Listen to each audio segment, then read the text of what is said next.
Um, Today's message is, I believe, help my unbelief. I believe, help my unbelief.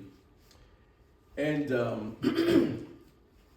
it is difficult for a believer to admit that there are times or moments where they do have unbelief, right? Yes. And in the faith in Christianity, we feel pressure to always believe, to always make it seem like we got everything together, and to make it seem like, that we don't have any challenges that worry us or that concern us or that may bring a little bit of stress and a little bit of anxiety to us. But the reality is that there are moments in our life where we have some unbelief. And we have to be honest about that. We have to be able to say, okay, listen, this is what's going on in my life. I'm going to be honest. I'm going to be real in this moment. This is what's going on. Because the reality is that the more honest we are, the more help we can get. You understand what I'm saying? Like when you go see a counselor, you can't go see a counselor and you in their office and they're asking you these questions and you give them a lot of answers you think they want to hear, or you're trying to say a whole bunch of things that make it seem like you're okay, but you're not okay. You understand what I'm saying? Or you go to the hospital at the ER, or you go to the hospital for a regular medical appointment, and you go in there and the doctor's asking you all these questions and you're responding as if nothing is going on. These people are trying to dissect they're trying to help you discover your problem. And that helps not only the practitioner or the person trying to help you, but it also helps you. So in the same way, really in the faith, that we have to be able to navigate the Christian life, to navigate this life of faith and say, listen, this may be an area right here where I got some unbelief. I'm just going to be honest. I'm just going to be real, right? This is an area where I struggle. And I think it's difficult for Christians to admit that. And you won't often see people outright saying that in the Bible, but I find it interesting. There's a passage we're going to go over today where there's a gentleman who actually admits this out loud. Do you understand what I'm saying? He doesn't have a problem admitting it out loud. Listen, I believe, but help my unbelief. There's a part of me that's struggling with this, and I just want to be honest, and I want to be vulnerable, and I want to be in this moment, and I want to tell you the truth because I really need help. You understand what I'm saying? Like, this is a person who actually wants help, a person that can say, listen, I do believe you. I mean, I believe in God and stuff like that, but this is the area where I am struggling. I'm not gonna lie. And I think in that moment, this is a person who's just being vulnerable, who's being honest because they really want help. And that's what you do. When you go to see a counselor, you go to a medical appointment, you tell them the truth, you tell them what's actually going on because I really want help. You understand what I'm saying? I really want help. If somebody in pain, they go to the ER, they're not going to sit there and make up a bunch of stories and pretend they're not hurting, right? They're going to be honest because you can't help but be honest because your body is racking with pain. So in the same way, in the Christian faith, we got to learn to be honest with God, learn to be honest with ourselves and say, listen, this is what's really going on. This is where I really am. There's no need to pretend or cover a thing up, right? So I'm going to talk about this today for a brief moment. I'm going to look at the book at Mark chapter 9. We're going to read verses 14 to 29. So it's a little extensive, but it's important, right? When we do a lot of reading, it's important to do all the reading because we have to really understand what God is saying. And what I want to do in today is I want to walk through the passages, right? So it's going to be maybe feel a little bit different. I'm not going to read them in their entirety. I'm going to walk through it a little bit, right? Because I want to just kind of dissect what's going on in this passage. So here we go. 14. Here we go. And he came to his disciples, and he saw a great multitude around them, and the scribes disputing with them. Immediately when they saw him, all the people were greatly amazed, and they ran to him and greeted him. And he asked the scribes, stay right here, what are you discussing with them? Just when Jesus comes down from the mountain, right? From the mountain of transfiguration. He comes down from this mountain, and when he comes down from the mountain, remember, only 3 disciples went with Jesus. So the rest of the disciples are at the base of the mountain, and they're with the people, or whatever the case may be. And Jesus comes down from this mountain, from this great experience that these disciples are able to have. And he comes down, and his other disciples that are kind of going at it with the scribes and the Pharisees, and there's some people that surround them, that's surrounding them, and they're having this deep conversation. It's really this deep debate. And when Jesus asks a question in the Bible, and God asks a question in the Bible, it's important for us to pay attention because there's a lesson. There's something you're about to learn. There's something that you really need to pay attention to the question that's being asked, and then what happens after the fact, because Jesus is trying to teach something, right? Jesus is trying to teach a thing. All right, so when God asks a question, Jesus asks a question, pay attention, because it's really important. There's a teachable moment. There's something to learn. There's something for us really to be intentional about and to learn from this. So here we go. Then one of the crowd answered and said to him, teacher, I brought my son who has a mute spirit. And whenever it seizes him, it throws him down and he foams at the mouth, gnashes with his teeth, and becomes rigid. So I spoke to your disciples that they should cast it out, but they couldn't. Hold on. What I appreciate about this man is that he knows. He knows. He knows exactly what's wrong with his son. He's not pretending. Remember, we was talking about the practitioner. You're going to see a counselor or you're going to see a doctor and you go in the office and they're asking you these questions and you want to be a person who can be upfront. You want to be a person to tell them, like, this is exactly what's going on. I don't want to pretend. I don't want to hide it because I really want help for me, or I want help for my family member, or whatever the case may be. So this man knows exactly what's going on with his child. You see what I'm saying? Mm-hmm. And he's not here, and you got to understand, there's a crowd of people here. You can get out in front of these crowd of people, you can whisper or say a bunch of nonsense stuff to try to get you to pull off to the side so you can actually tell them what's going on. But he has no problem with telling everybody in this whole group of people that this is what's going on with my son. Mm-hmm. My son has a problem. He has seizures. He has this mute spirit. He foams at the mouth. This is really bad, right? In the same way that man was able to be honest with Jesus and to be open and honest in that crowd and tell them and just speak about what's going on in his life, just to be transparent, it's the same way that we know our own issues. Mm-hmm. We know exactly what's going on. We know exactly when we don't believe. We know exactly when we're struggling with faith. We know all about it. But we walk around and we pretend, and especially at the church, people do all this church language and stuff like that, but we're rarely real. It's in the same way that people walk around, they pass each other and they say, how you doing? You say, I'm doing all right, and whatever. You know what I'm saying? And in passing, we just tell everybody we're doing all right. But the reality is, we're not doing all right? But we don't want to say that to nobody. It's the same thing in the church. We in the church and we walking past each other, God bless you, I'm blessed and highly favored. We do all this church lingo, but the reality is there's times where we're struggling. There's times where we have unbelief, but we don't want to say it though. You see what I'm saying? We know we have unbelief. We don't want to tell nobody we have unbelief. You see what I'm saying? We struggle on the inside. We wrestle on the inside with things, but we're not open and honest about what's really going on. That's why the title of the message is, I believe, help my unbelief. We know exactly what those areas are where we don't believe. And it's easy to believe for other people. I almost never doubt when I believe for somebody else. You understand what I'm saying? When we pray for somebody else, because you know why? Because it's not my problem. You understand what I'm saying? Whatever's going on with that person is not my problem. I can believe God to enter that situation easy peasy, right? Because I'm not hurting. I'm not dealing with that crazy child. I'm not dealing with that crazy significant other. That's their problem. So I can believe God to come in there and help you easy.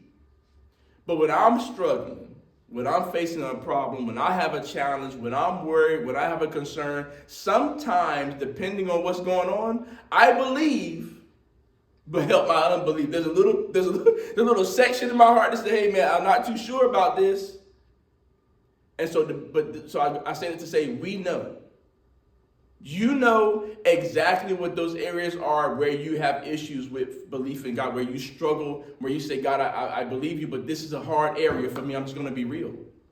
This is a difficult area for me, whatever it may be. If it may pertain to being healthy and being healed, if it may pertain to a relationships, it may pertain to a business opportunity or thing you want to step out and do, but you're afraid to do it. You believe, but you say, God will help my unbelief. I want to do it. I believe you can do it. You can help me. But there's a part of me that say, man, I don't know we should do this.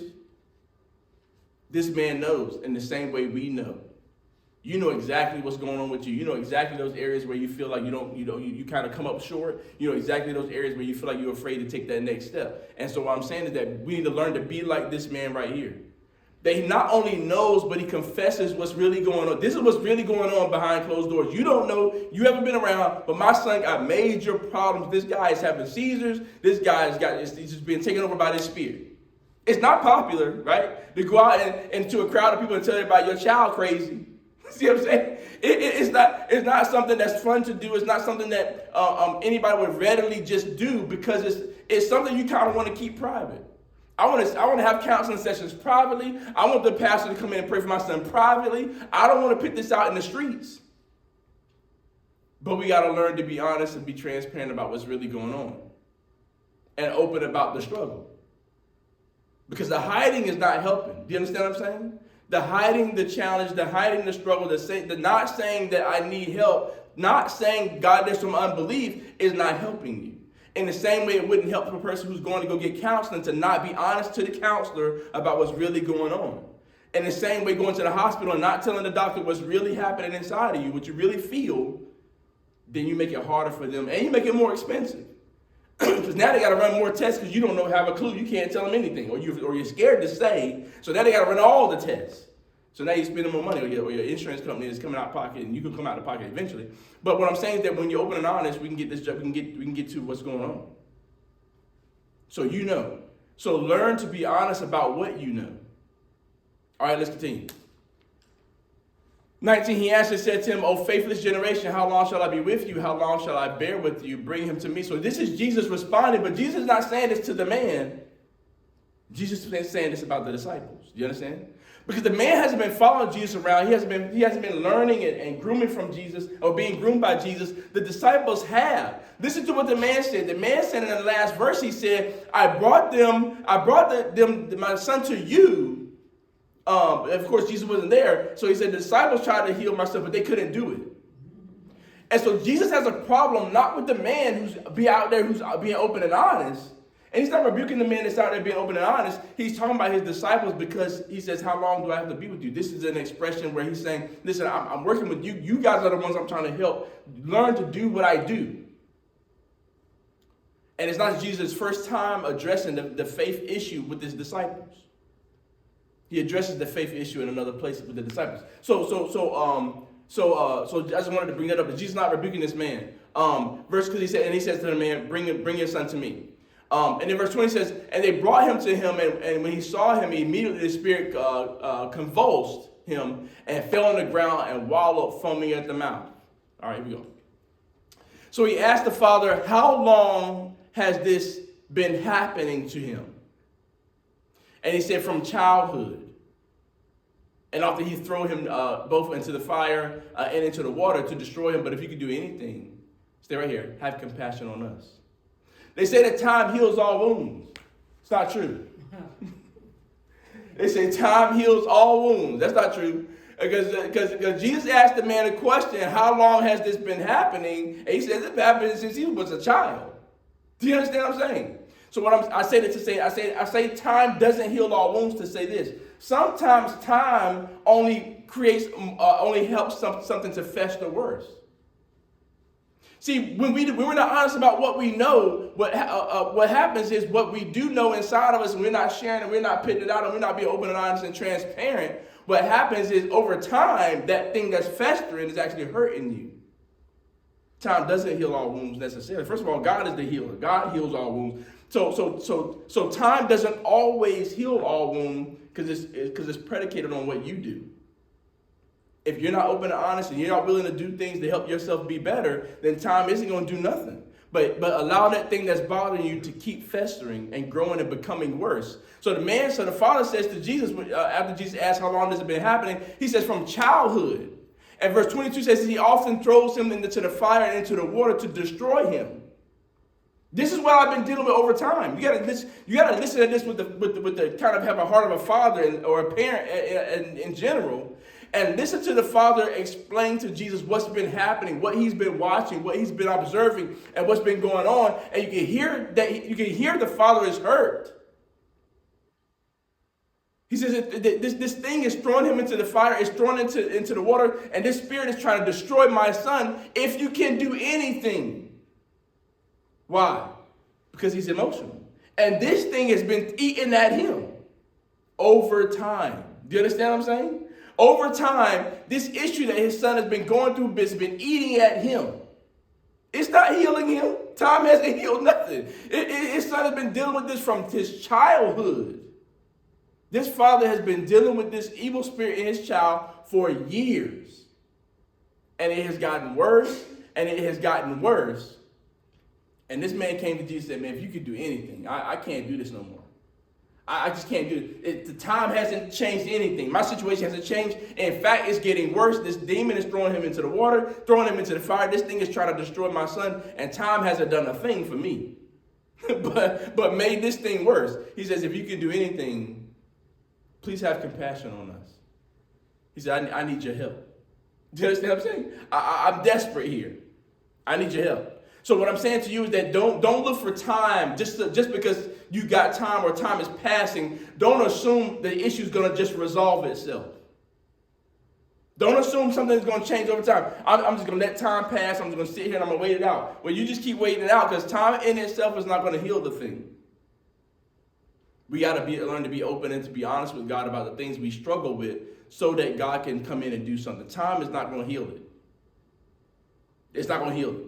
You understand what I'm saying? You may get a cut or something like that, and I think that's maybe more relevant to time. You get a cut or something like that, and it's going to scab over, and over time, that thing is going to heal, for the most part. You get physical issues that they can heal, depending on what it is. You can recover from whatever it is, your immune system, all that kind of stuff. So time plays a part in healing, but in and of itself is not going to do the job.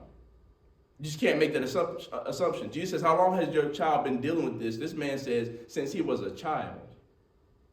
Which implies he's no longer a child. Do you understand what I'm saying? Which tells me that it's been some years. He's not a child no more. Right? Maybe he's a young adult, but it's been a while. And this man said, if you can do anything, please have compassion, as this thing over time has eaten at me. It's not making me better. It's not making my heart better. It's not giving me less stress. It's giving me more stress. So don't think to yourself that time by itself is going to do the job. That God is the one who needs to take care of what your problem is. All right, here we go. 22, Jesus said to him, if you can't believe, all things are possible to him who believes. And immediately the father of the child cried out, saying, with tears. See, this is how you know that this thing has been eating this man alive. This is a grown man we're talking about. This ain't a little boy. This is a grown man who has a real life problem, and his child has been going through something. And of course, he cares about his child, and this thing has been eating him up. And remember, this man is in a crowd of people. It's a bunch of people watching this whole thing play out. And the Bible said that the man cried out with tears. With tears. And he says, Lord, I believe. Help my unbelief. I'm not gonna lie to you. I'm not gonna pretend out here. This ain't the time. You see what I'm saying? I'm in a place right now where the Messiah is here, and I have an opportunity for my child to be healed. I'm not gonna pretend. I'm not gonna play no games. I'm not holding no punches. I believe you. I believe in you. You've done other things. I've heard about you doing other things, and I'm with all that. He says, I'm gonna be honest. This has been going on so long that there's some unbelief in me about this. Like, I'm not gonna lie to you. There's a part of me. I've been seeing this for so long. I've been watching my son convulse for so long. I've been watching my son get thrown into the fire for so long, in the water for so long. I've been seeing him over time. The enemy has tried to destroy him, and I've just watched this happen over and over and time again. And I've had to pull my son out of various situations. And I'm at a place right now where I believe you. I know you can do it, but in my life, it's been going on for so long. I don't know if you're gonna do it for me. I don't know if it's possible for me. I've been seeing my son in this condition for so long. I don't know if I can see him in a different light. I've been seeing him being possessed by this demon for so long. I don't know if I can see him acting normal. You understand what I'm saying?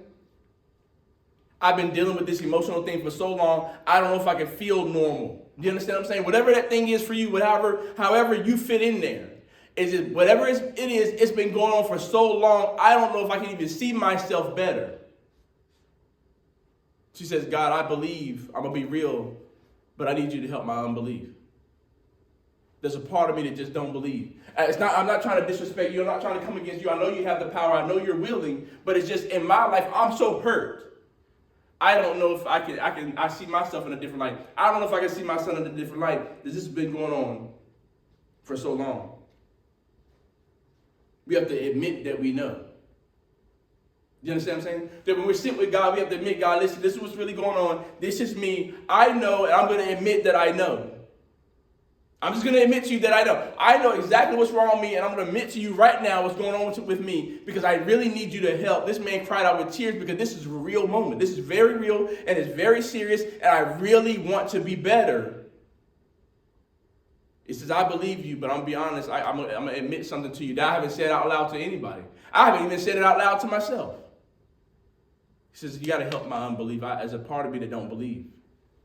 And I'm trying to be disrespectful to you. And I'm not saying you're not real. I'm not saying I don't believe the Bible, but I'm just telling you that in my life, I've been hurt for so long. In my life, I've been sick for so long. In my life, I have so many relational problems. In my life, I've had struggle with work, or whatever the case may be. Finances have been terrible all my life. All I've seen is terror in the area of finances. I don't know how I can see myself in a good place financially.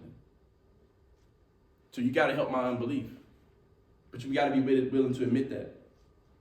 We got to be willing to admit, listen, I'm struggling. This is my problem, and I need you to help me in this. I don't want to pretend anymore. I don't want to tell anybody I'm blessed and highly favored, because there's a part of me that don't feel blessed. There's a part of me that don't feel favored. I'm just going to be honest. You see what I'm saying? I'm not saying it's not true. I'm not saying it's not what God has said. I'm telling you what I feel. I don't feel blessed. I don't feel highly favored. I'm just going to be transparent. Because I want you to come in. I want real help.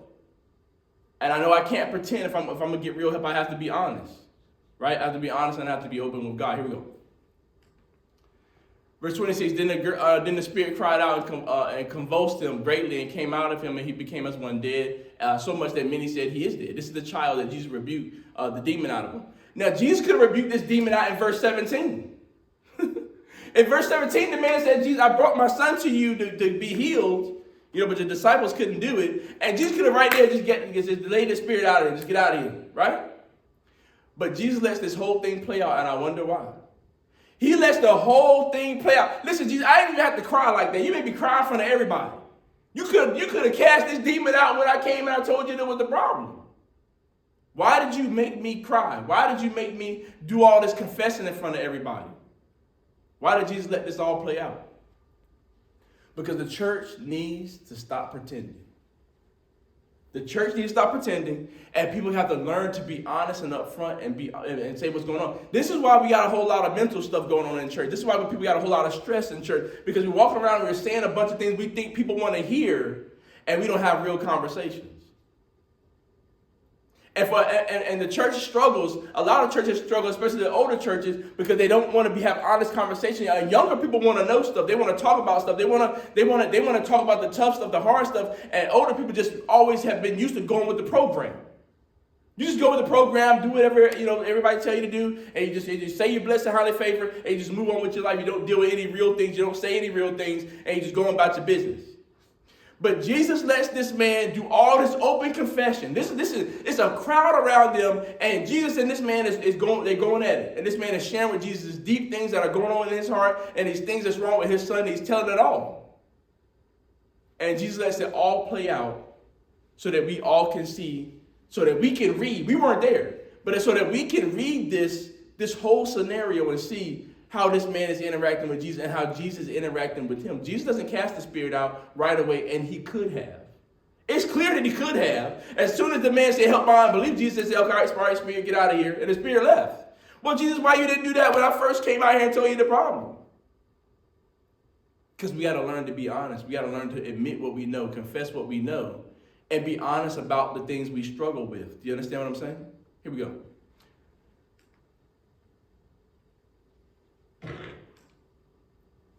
And when he was coming to the house, a disciple asked him privately, why could we not cast it out? And he said to them, this kind came out by nothing but by prayer and fasting. So what we have to learn to do, Jesus is advising us that in life we have to learn to be people who are people of prayer and a people of fasting, people who take the time to do these spiritual things, because we need to have ourselves in a posture. Being in a posture. Because if there have been prayer and fasting going on, and we have been in tune with God and all these things like that, then these confessions and all these things would have happened already. They wouldn't have to happen in public. We would have had them in private already. We would have been honest and open with ourselves, honest and open with God in our own private spaces. Do you understand what I'm saying? So we got to pray and fast about what we know. Those things and struggles we have, we got to take those things and those struggles, and we have to be a people of prayer, a people of fasting, a people that we want to make sure we're open and connected with God, so that God can speak to us, so that God can deal with us, so that God can heal, so that God can do whatever it is He needs to do. But one of the challenges the church has, and I say the church, I'm talking about us, the people of God, is that we don't take the time to spend with God and to deal with the issues that we have. And And Jesus says, this kind come out by prayer and fasting. The time needs to be spent in prayer and fasting so that we can power up, if you will. You understand what I'm saying? It's not that the prayer and the fasting casts out the demon, but it powers you up. It makes you, you know what I'm saying? It deals with the issues in you. It strengthens you. It positions you to be connected with God in such a way that you and God are the majority in your life, and you go out into the world and you do what you have to do to take care of the issues that need to be taken care of. I want to check out one more thing, and then we're going to go. All right, John chapter 6, 5 to 13. I'm going to read this in its entirety, and then I'll tell you. So then Jesus lifted up his eyes, and he seeing a great multitude coming toward him. He said to Philip, where shall we buy bread that all these may eat, or that these may eat? But this he said to test them, right? For he himself knew what he would do. And Philip answered him. We got to go back one. Philip. All right, here we go. I got it. Yeah, it's good. It's good. I got it. 6:5. Here we go. It says, and when Jesus lifted up his eyes and he saw a great multitude, he said to Philip, when shall we buy bread that these may eat? And he said this to him to prove him, for he himself knew what he would do. Jesus asked the question just to see what everybody else was thinking, basically. Peter answered, 200 penny worth is not enough bread or sufficient for everyone to take even a little. And one of his disciples, Andrew, Simon Peter's brother, said, there's a child here, or there's a lad, young man, which have 5 barley loaves and 2 fish, but what are they among so many? So what I'm saying to you is that, I'm going to cut that off right here, I'm going to explain, that Andrew obviously is expressing some faith. Andrew says, okay, Jesus asked all the disciples, starting with Philip, hey, what are we going to do to feed this multitude? And then Philip said, hey, this is how much money we need. And then Andrew came around the corner and said, well, here's a child that has some bread and some fish. So evidently there's some faith being expressed, because what is this going to do for 5,000 people? It's not going to do nothing. But Andrew obviously had in his heart that maybe you could do something with this. But then Andrew followed it up with, well, what is that among so many? What he was saying was, I believe, but help my unbelief. I don't know. There's a little bit of food here, but I'm not really sure what you can do with that. You understand what I'm saying? So what Andrew shows is that he shows the same problem that this guy has. But he's honest. You understand what I'm saying? He expresses the same issue that this father expresses, but he's honest. When God came to Moses, told Moses, hey, I need you to go back to Egypt and yada, yada, yada. Moses said, okay, I'll go, but what am I going to tell him? I mean, I hear you and everything like that, but what am I going to tell them? How can I prove to them that you're the one that's sending me? I believe you, but you got to help my unbelief. You got to help me, give me something to work with. The disciples, remember when Jesus was about to do the Passover, or not do the Passover, when he was going to go into Jerusalem, and he told the disciples, listen, go over there and give me a donkey, right? Go over there. I want you to go over there, and it's a donkey over there. And he explained to them how to get there, give them the directions. And he says, I need you to go over here and get this donkey. And the disciples said, okay, well, what are we going to tell them when we get there? We'll go and everything like that, but what are we going to tell them when we get there? We believe you, but we're going to need you to help our unbelief. I'm not too sure about doing that. That's basically kind of like stealing, Jesus. So you need to tell me what we going to say when the owner say, hey, when the owner say what you doing, we need to know what we going to say to him. And so there's many areas in the Bible where there's not per se an open confession like this man. It's not as obvious, right? But there's plenty of situations in the Bible where we see people where in essence they're saying by their actions, I believe, but help my unbelief. There's a part of me that I don't know necessarily if I should do that. Moses said, I don't know if I need to go back to Egypt now. You know what I did when I was in Egypt? The disciples said, listen, I will get this donkey and everything like that, but you got to tell me what I got to say if somebody catch me. You understand what I'm saying? If somebody catch me doing this. So I said all that to say that we have to, in our lives, there are areas, and it's okay. You have to be okay that there are areas where you don't believe. I hate not believing. I'm going to be honest with you. I do not like not believing. I can't stand when I struggle in faith. But you have to be honest about the struggle. Because you're not going to get no help. Time is not going to change the fact that you struggling with this. So you have to take it to God and say, God, this is my confession. I believe you.